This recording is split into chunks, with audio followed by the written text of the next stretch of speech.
देश की शिक्षा व्यवस्था एक बार फिर राष्ट्रीय बहस के केंद्र में है। 2026 के नीट यूजी पेपर लीक विवाद के बाद दिल्ली के जंतर मंतर पर चल रहा छात्र आंदोलन अब केवल एक परीक्षा तक सीमित नहीं रह गया।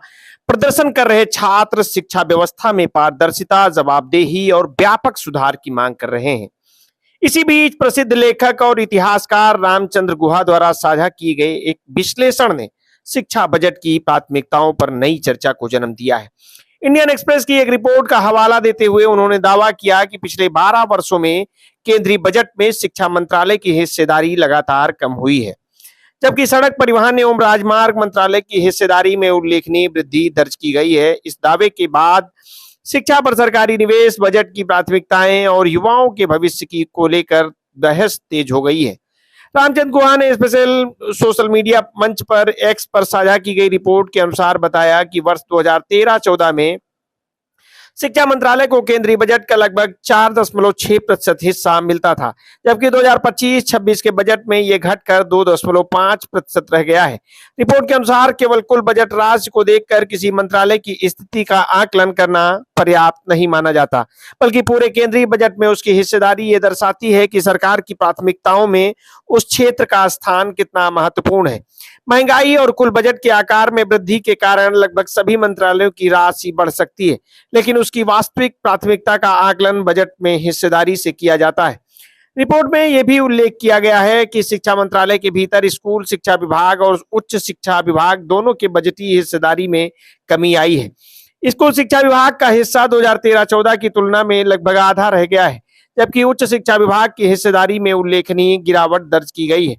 इससे ये चर्चा सामने आई कि बढ़ती छात्र संख्या, नई शिक्षा नीति, डिजिटल शिक्षा और कौशल विकास जैसी चुनौतियों के बीच शिक्षा क्षेत्र को अपेक्षित प्राथमिकता मिली या नहीं। इसी अवधि में सड़क परिवहन एवं राजमार्ग मंत्रालय के बजट में उल्लेखनीय विस्तार देखने को मिला है।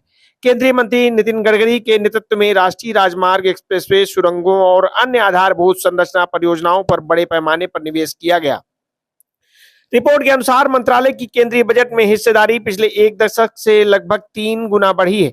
सरकार लगातार ये कहती रही है कि मजबूत आधारभूत संरचना, आर्थिक विकास, निवेश, रोजगार और लॉजिस्टिक सुधार की आधारशिला है, इसलिए इस क्षेत्र में बड़े निवेश किए गए हैं। रिपोर्ट में स्वास्थ्य मंत्रालय की बजटीय हिस्सेदारी को अपेक्षाकृत स्थिर बताया गया है। वहीं कौशल विकास एवं उद्यमिता मंत्रालय, उसकी स्थापना 2015-16 में स्किल इंडिया मिशन गति को देने के उद्देश्य से की गई थी, उसकी बजटीय हिस्सेदारी भी अपेक्षाकृत सीमित रही है। रिपोर्ट के अनुसार मंत्रालय बनने के समय इसकी हिस्सेदारी लगभग 0.06% थी, जो बाद के वर्षों में घटकर लगभग 0.05% रह गई है। इन आंकड़ों की चर्चा ऐसे समय में हो रही है जब दिल्ली के जंतर मंतर पर काकरोच जनता पार्टी के आह्वान पर बड़ी संख्या में छात्र लगातार प्रदर्शन कर रहे हैं। आंदोलन की शुरुआत 2026 के नीट यूजी पेपर लीक विवाद के विरोध में हुई थी, लेकिन समय के साथ इसकी मांगों का दायरा व्यापक हो गया।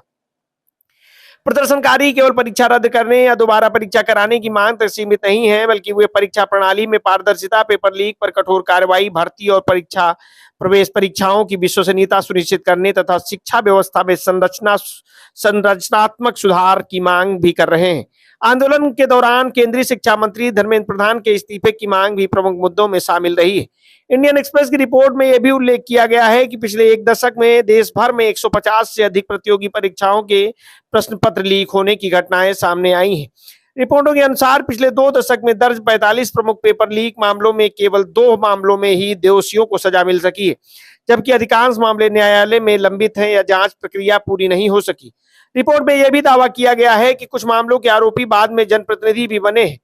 नीट यूजी पेपर लीक विवाद में प्रतियोगी परीक्षाओं की विश्वसनीयता, सुरक्षा व्यवस्था और प्रशासनिक जवाबदेही पर राष्ट्रीय स्तर पर चर्चा को तेज कर दिया गया। संसद से लेकर सड़क तक यह मुद्दा लगातार उठ रहा है। विपक्ष शिक्षा व्यवस्था में सुधार और जवाबदेही की मांग कर रहा है, जबकि सरकार पेपर लीक रोकने के लिए कड़े कानून, तकनीकी निगरानी और जांच एजेंसियों की कार्रवाई का हवाला देती रही है। शिक्षा बजट की हिस्सेदारी में कमी और अन्य मंत्रालयों की बढ़ती हिस्सेदारी को लेकर सामने आई ये आंकड़े देश में विकास की प्राथमिकताओं पर चल रही व्यापक बहस का हिस्सा बन चुके हैं। एक और आधारभूत संरचना, सड़क और लॉजिस्टिक पर निवेश को आर्थिक प्रगति का आधार माना जा रहा है, तो वहीं दूसरी ओर शिक्षा क्षेत्र में निवेश, परीक्षा प्रणाली की विश्वसनीयता, युवाओं के भविष्य और मानव संसाधन विकास को लेकर गंभीर विमर्श जारी है। जंतर मंतर पर चल रहे छात्र आंदोलन और शिक्षा बजट को लेकर सामने आए आंकड़ों ने इस बहस को और अधिक व्यापक बना दिया है, जिसमें शिक्षा, रोजगार और शासन की प्राथमिकताओं को लेकर देश भर में लगातार चर्चा हो रही है।